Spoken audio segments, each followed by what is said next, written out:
हाँ तो प्यारे बच्चों, आज के क्लास में आप लोगों का स्वागत है। चलिए आज हम लोग पढ़ेंगे तेल एवं परमाणु युग। ये आपकी तीसरी यूनिट का प्रारंभ है, तेल एवं परमाणु युग। थोड़ा सा हम अब इसमें जो है तेल और परमाणु युग से क्या क्या परिवर्तन आए हैं हमारी सैन्य क्षेत्र में, हमारे युद्ध के क्षेत्र में क्या क्या क्रांति आई है युद्ध क्षेत्र में, इसके बारे में हम पहले जानेंगे। ठीक है बच्चों, चलिए शुरुआत करते हैं हम लोग तेल एवं परमाणु युग। चलिए देखिए, सबसे पहले इसमें हम पढ़ेंगे इसमें क्या क्या नए खोज और क्या क्या परिवर्तन हुए। तो तेल युग पहले हम लोग पढ़ते हैं, इसके बारे में हम लोग जानते हैं कि तेल युग में क्या क्या परिवर्तन हुए, क्या क्या नए खोज हुए, जो कि बच्चों बीए पार्ट 1 सेकंड पेपर में अक्सर जो है ऑब्जेक्टिव प्रश्नों में आप लोगों से पूछा जाता है। ठीक है, अब इसमें देखते हैं 1859 में सबसे पहले तेल की खोज हुई अमेरिका में। खोजकर्ता कौन थे? एडविन एल्डेक नामक एक साधारण सा व्यक्ति। एडविन एल्डेक नामक एक साधारण सा व्यक्ति जो है उसने पेट्रोलियम की खोज की। ठीक है, चलिए उसका परिणाम क्या हुआ? जब पेट्रोल की खोज हुई या तेल की खोज हुई तो अंतर्दहन इंजन का निर्माण हुआ। जो अभी तक कोयले से चलने वाला इंजन, जिसे जो है भाप शक्ति की खोज के बाद बनाया गया था, जेम्स वाट ने जिस इंजन को बनाया था, अब वही इंजन कोयले की शक्ति के चलने के बजाय वो तेल की शक्ति से चलना प्रारंभ हुआ। कोयले में जो दहन की प्रक्रिया बाहर होती थी, अब वही प्रक्रिया अंतर्दहन इंजन में अंदर हो रही है। अंदर से उसमें कोई दिखाई नहीं देता, इसीलिए इस इंजन का बोला जाता है अंतर्दहन इंजन। बच्चों इसमें अक्सर इस तरह प्रश्न पूछा जाता है कि अंतर्दहन इंजन में किस जो है ऊर्जा का योगदान है, या किसके आने से किस चीज़ की खोज ने अंतर्दहन इंजन को जन्म दिया। तो सीधी सी बात है, वो है तेल। अंतर्दहन बच्चों इसलिए कहा जाता है इसको, पहले हम लोग रेलवे में देखते थे एक व्यक्ति कोयले की झोंकाई करता है। ठीक है, एक व्यक्ति कोयले की झोंकाई करता है तो वहाँ पर कोयला जलता है, फिर जो है भाप बनती है, भाप से इंजन चलता है। लेकिन आज की प्रक्रिया क्या है? हम लोगों के पास जो भी तेल से परिवर्तन हुए हैं, जो भी हम लोगों के पास तेल से चलने वाले इंजन हैं, गाड़ी है, बाइक हैं, मोटरसाइकिल हैं, ट्रक हैं, जो भी है, हम लोग इसमें क्या करते हैं? केवल तेल भराते हैं और चलते हैं। तेल भराते हैं, बाइक में किक मारते हैं या जो है चाबी लगाते हैं, स्टार्ट हो जाती है, केवल चलाना प्रारंभ कर देते हैं। बाकी हम लोगों को ये नहीं मालूम होता कि इसमें जो है जलने की प्रक्रिया, चलने की प्रक्रिया, पिस्टन कहाँ से कौन से जो है रासायनिक क्रिया होकर गैस बन रही है, किस मार्ग से जा रही, कोई मतलब नहीं। हम लोग केवल इतना जानते हैं क्योंकि ये सारी क्रिया अंदर हो रही है, इसीलिए जो है इसे अंतर्दहन इंजन कहा जाता है। ठीक है, अब इसके आने से, तेल की खोज के आने से बहुत सारा परिवर्तन हुआ है। अभी आगे हम लोग पढ़ते हैं। ठीक है, हम लोग केवल किक मारते हैं या चाबी लगा के गाड़ी स्टार्ट करते हैं, गियर लगाते हैं, एक्सीलेटर लेते हैं, इतना करते हैं। बाकी क्या क्रिया कहाँ हो रही है नहीं मालूम। चलिए आगे देखते हैं। 1876 में एन ऑटो ने पेट्रोल इंजन बनाया। पेट्रोल इंजन बनाया। और 1880 में डनलप ने टायरों का निर्माण किया। वैसे डनलप टायर आता भी है ना, डनलप। ये सब प्रश्न बच्चों एक एक नंबर ऑब्जेक्टिव में आप लोगों से पूछे जाते हैं। 1885 में गॉटलीब ने नवीन इंजन का निर्माण किया। ठीक है, नवीन इंजन यानी नए इंजन का, जिसे आधुनिक इंजन कहा जाता है, जिसको खास करके हल्का करके इसे जो है छोटा बनाया गया ताकि गाड़ियों में प्रयोग किया जा सके। और 1895 में इंजन का प्रयोग मोटर गाड़ियों में किया गया। अब देखा जाए तो मोटर गाड़ियों में अभी तक जो कोयले का इंजन तो मान लीजिए रेलवे में था, लेकिन मोटर गाड़ियां नहीं बनी थी। तो छोटी छोटी गाड़ियां बनाकर, छोटे छोटे मोटर वाहन बनाकर उसमें तेल से चलने वाले इंजन का प्रयोग किया गया, जिसमें देखा क्या गया कि भाप युग के मुकाबले गतिशीलता में वृद्धि हुई। यानी कोयले से चलने वाला जो इंजन होता था, वह जो है उससे ज़्यादा मजबूत, ज़्यादा गति जो है तेल से चलने वाले इंजन में पाई गई। अब देखिए, भाप युग में केवल जो है रेल तक ही सीमित था। भाई, थल में रेल और जल में बड़े बड़े जो है जहाज, इससे ज़्यादा जो है भाप का प्रयोग कहीं नहीं हुआ। भाप से हम लोग बाइक तो नहीं चला सकते ना। ठीक है बच्चों, आगे बढ़ते हैं हम लोग। तेल से चलने वाला इंजन भाप से चलने वाले के इंजन से अधिक हल्का और शक्तिशाली होता है। ठीक, हम लोग देख भी रहे हैं, इसीलिए भाप से चलने वाला इंजन अब कहीं दिखाई देता है। आप लोग कहीं फिल्मों में देख लें, बात दूसरी है, लेकिन अब जो है रोड पर वो अब रेलवे ट्रैक पर वो नहीं चलता। आगे देखिए, रेल के अतिरिक्त अब इससे जो है तेल के इंजन के आने से रेलवे तो तेल से चलने ही लगा, और हल्के छोटे सड़क पर चलने वाले नागरिक एवं सैनिक वाहनों का निर्माण किया गया। भाई, सैनिकों का वाहन बनाया गया, जो गाड़ी बनी सैनिकों के लिए थोड़ा सा मजबूत, ताकि पहाड़ियों पर भी चल सके, और नागरिकों के लिए, हम लोगों के लिए जैसे 2 पहिया 4 पहिया 4 व्हीलर, बसें, इन सभी चीज़ों का निर्माण हुआ। और इसी प्रकार तेल चालित जलपोतों के निर्माण से सामुद्रिक क्षेत्र में भी गतिशीलता एवं क्रांति आ गई, एवं आधुनिक युद्धपोत, विमान वाहक पोत, पनडुब्बी आदि नवीन उपकरणों के विकास का मार्ग प्रशस्त हुआ। ठीक, यानी आज के समय में जो स्थिति है, बहुत सारी चीज़ें हैं, आधुनिकता लाने में तेल का महत्वपूर्ण योगदान माना जाता है। और यही कारण, इसी प्रकार जो है आधुनिक नौसेना का निर्माण किया गया। आधुनिक नौसेना का मतलब वर्तमान नौसेना, क्योंकि अब केवल सैनिकों तक ही सीमित नहीं रहा, अब उसमें जो है उपकरणों का, अच्छे अच्छे उपकरणों का प्रयोग किया गया। जैसे पनडुब्बियाँ आ गई जो है। क्या पनडुब्बी का निर्माण कोयले से हो सकता था? नहीं। और देखिए बच्चों, औद्योगिक क्षेत्र में गतिशीलता आई। जैसे हम आपको पढ़ा चुके हैं कि भाप के शक्ति की खोज औद्योगिक युग का प्रारंभ माना जाता है। ठीक है, अगर भाप की शक्ति की खोज नहीं होती तो औद्योगिक क्रांति बहुत पीछे थी। और औद्योगिक क्षेत्र में जो भाप के इंजन ने जो कार्य किया, उसी कार्य को तेल के इंजन ने आगे बढ़ा दिया, जिससे औद्योगिक क्षेत्र में गतिशीलता आ गई या औद्योगिक क्षेत्रों में क्रांति तेज हो गई। और तेल युग में टैंकों का निर्माण किया गया। ठीक है, टैंकों का निर्माण प्रथम विश्व युद्ध में किया गया है बच्चों, आपको बता देते हैं, आगे आप लोगों को पढ़ाएंगे भी। अब देखिए, प्रथम विश्व युद्ध में आधुनिक मशीन गनों, राइफलों एवं तोपों के आए गतिरोध को टैंकों ने ही दूर किया। कहने का मतलब, जो युद्ध पहले मार काट भिड़ंत युद्ध होते थे, आधुनिक राइफलों एवं बंदूकों एवं मस्केटों एवं तोपों के आने से सैनिकों के बीच में खाई युद्ध प्रारंभ हुआ। खाई युद्ध का मतलब बच्चों होता है जो गड्ढों में छुप कर जो है सैनिक लड़ते हैं, गड्ढों में छुप कर सैनिक फायर करते हैं। आप लोग देखे होंगे, फिल्मों में देखा होगा वैसे भी, या कहीं जो है अगर समाचार वगैरह में दिखाते हैं तो देखते होंगे, गड्ढे में छुप कर निशाने जो है लगाए रहते हैं, इंतजार करते हैं। तो इसमें क्या हुआ, गतिरोध उत्पन्न हुआ। गतिरोध का मतलब, अगर सैनिक गड्ढों से उठकर अगर आगे बढ़ते हैं तो तुरंत सामने वाला सैनिक उनको मार देगा, अर्थात वो गड्ढों में ही बने रहते थे, अर्थात ना तो जो है वो पीछे हट सकते थे, ना ही वो आगे आ सकते थे। ये स्थिति हो गई। अब इस स्थिति में, चूंकि ये स्थिति प्रथम विश्व युद्ध में ज़्यादा आई, इसीलिए, और इस गतिरोध को समाप्त कौन किया? टैंकों ने, क्योंकि टैंक के ऊपर इतनी मजबूत चादर होती है कि उसको जो है गोलियों से उसको जो है तोड़ा नहीं जा सकता। आगे बढ़िए बच्चों, आगे बढ़ते हैं हम लोग। अब और भी जो है तेल की क्रांति और भी कहाँ दिखाई दी? 1903 में आपको मालूम है राइट बंधुओं ने वायुयान का निर्माण किया। राइट बंधु कहाँ के थे बच्चों? अमेरिका के। राइट बंधु अमेरिका के थे। इन्होंने टैंकों का निर्माण किया, जो आगे चलकर लड़ाकू विमान, रॉकेट एवं मिसाइलों के निर्माण का मार्ग प्रशस्त किया।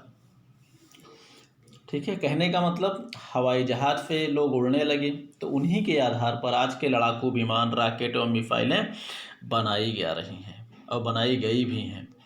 और 1903 के बाद से वायुयान में सुधार करके वायुसेना का निर्माण किया गया। कहने का मतलब युद्ध अभी जहाँ तक दो दिशाओं में होता था, ठीक है, अब युद्ध हो गया त्रिदिशात्मक। अर्थात युद्ध को तीसरी दिशा मिली और युद्ध को तीसरी दिशा देने में योगदान किसका है? वायुयानों का। पूछा जाता है बच्चों प्रश्न में, युद्ध को त्रिदिशात्मक किसने बनाया? युद्ध को त्रिदिशात्मक किसने बनाया? तो उत्तर आपका होगा वायुयान ने। क्योंकि थल पर तो व्यक्ति चाहे जैसे हो, चाहे वाहन पे हो, चाहे पैदल हो, चल सकता है, और जल में जलपोतों, युद्धपोतों, नौकाओं में चल सकता है, लेकिन और जल में तैर भी सकता है, लेकिन वायु में व्यक्ति उड़ तो नहीं सकता ना। तो जब तक वायु में चलने वाले उपकरण का निर्माण नहीं हो सकता, तब तक वायु में व्यक्ति नहीं चल सकता। इसी तरह विमानों के निर्माण ने युद्ध को तीसरी दिशा प्रदान की, वो है वायु। अभी तक जहाँ व्यक्ति जल और थल में युद्ध करते थे, अब व्यक्ति हवा में भी युद्ध करने लगे, विमानों से, लड़ाकू विमानों से, मिसाइलों से, चाहे जैसे भी हो।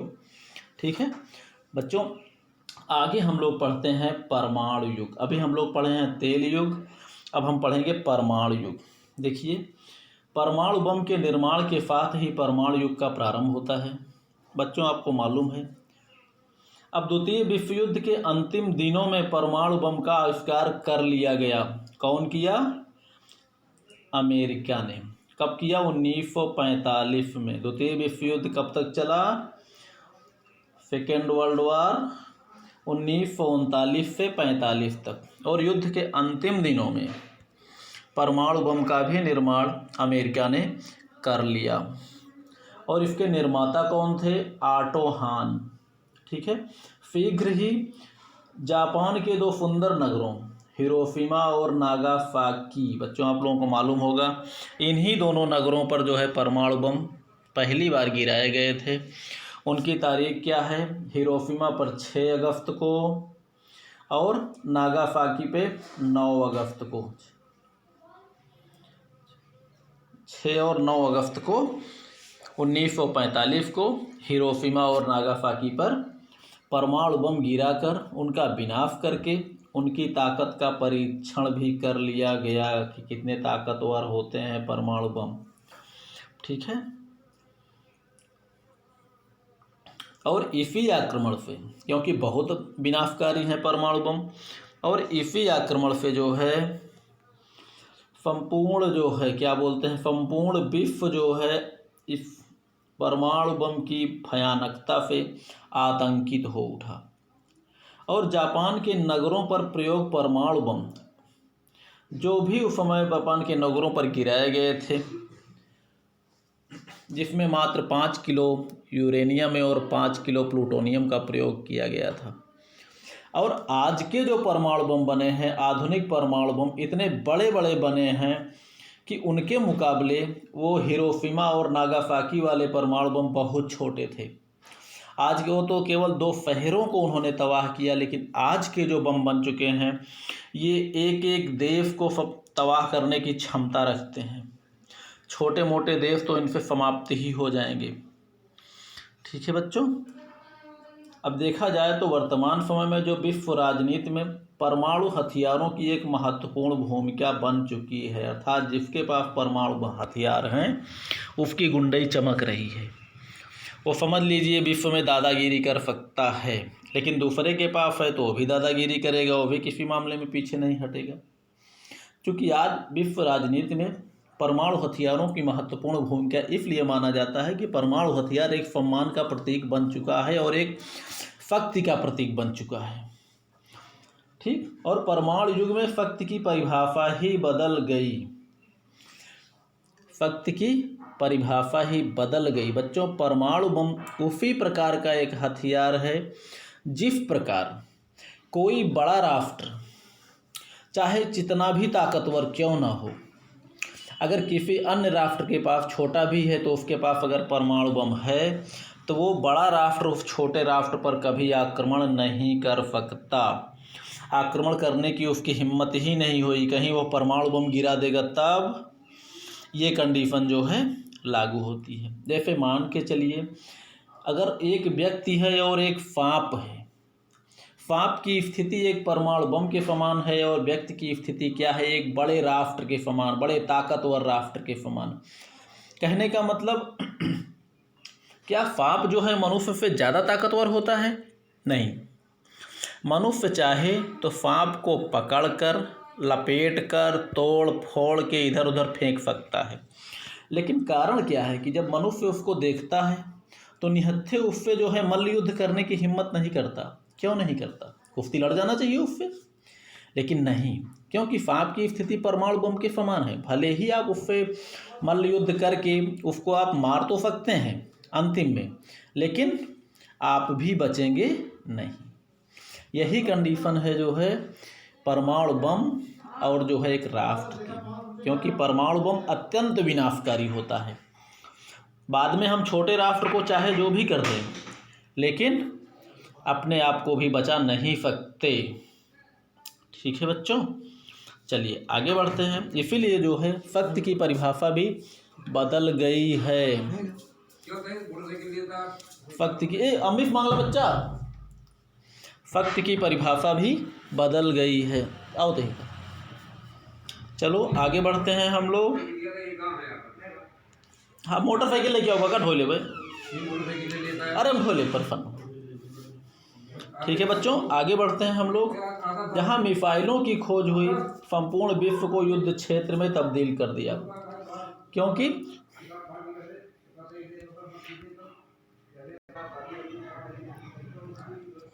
और वर्तमान समय में मिसाइलों की खोज ने संपूर्ण विश्व को ही युद्ध क्षेत्र में तब्दील कर दिया है, क्योंकि मिसाइलें जो हैं ये ऐसे जो है उपकरण हैं, ऐसे उड़ने वाले बम हैं जो कि एक स्थान पर बैठकर आप संपूर्ण विश्व को कवर कर सकते हैं केवल रिमोट के द्वारा।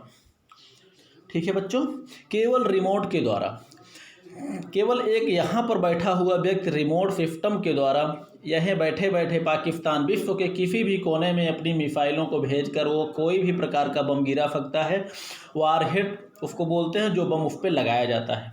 जैसा बम हम मिसाइलों पे लगाएंगे, या प्रक्षेपास्त्र उसे बोला जाता है हिंदी में, तो प्रक्षेपास्त्रों पर लगाएंगे, वैसा ही जो है वहाँ पर जाकर विस्फोट होगा। चाहे परमाणु बम गिराएंगे तो महाविनाश होगा, और छोटा बम गिराएंगे तो कोई बात नहीं, छोटा विनाश होगा।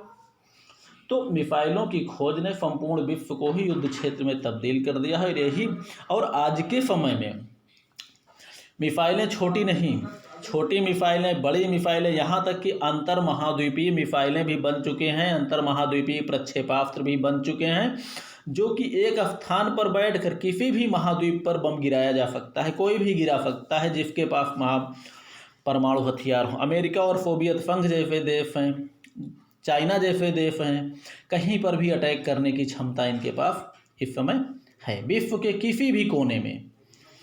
ठीक है बच्चों, चलिए और आगे हम लोग देखिए सर विलियम ब्यूरीज ने क्या कहा है परमाणु बमों के बारे में, कि परमाणु बम ने अन्य सभी अस्त्रों, टैंकों, युद्धपोतों, राइफलों, तोपों, लड़ाकू विमानों एवं प्रशिक्षित सैन्य समूहों को केवल दर्शनीय वस्तु बना दिया है। कहने का मतलब सिर्फ दिखावटी बना दिया। क्यों दिखावटी बना दिया? कि जहां परमाणु युद्ध होने की संभावना होगी वहां ये छोटे छोटे टैंक, छोटे छोटे युद्धपोत, राइफलें, लड़ाकू विमान ये क्या करेंगे? क्योंकि महाविनाश करने के लिए तो अकेला परमाणु बम ही काफ़ी है। ठीक है बच्चों, अब इसमें देखा जाए परमाणु बम के लिए किस जो है महत्वपूर्ण तत्व का प्रयोग होता है, तो वो जो है यूरेनियम, प्लूटोनियम, थोरियम। इनमें से कोई भी एक विस्फोटक पदार्थ से परमाणु बम बनाया जा सकता है, और भारत में जो अपार भंडार मौजूद है वो है थोरियम का। भारत में अपार भंडार वो है थोरियम का। ठीक है बच्चों, तो इसके हम निष्कर्ष इसी बात पर, इस चैप्टर से हम लोग इस निष्कर्ष पे पहुँचे हैं जहाँ तेल युग और परमाणु युग है। तो कहने का मतलब जो तेल युग में हमारे जो है अभी तक भाप युग में क्या था, केवल रेलवे में इसका प्रयोग किया गया, और तेल युग में इन इंजनों को हल्का और छोटा बनाकर छोटे छोटे वाहन बनाए गए, जिसके कारण और छोटे छोटे वाहनों के साथ तेल के आगमन से जो प्रमुख क्रांति आई वो है 1903 में राइट बंधुओं ने हवाई जहाज का निर्माण किया, जिससे युद्ध त्रिदिशात्मक हो गया, अर्थात युद्ध को तीसरी दिशा भी मिली, अर्थात वायु में भी आसमान में भी युद्ध लड़ने की क्षमता जो है विकसित हो गई।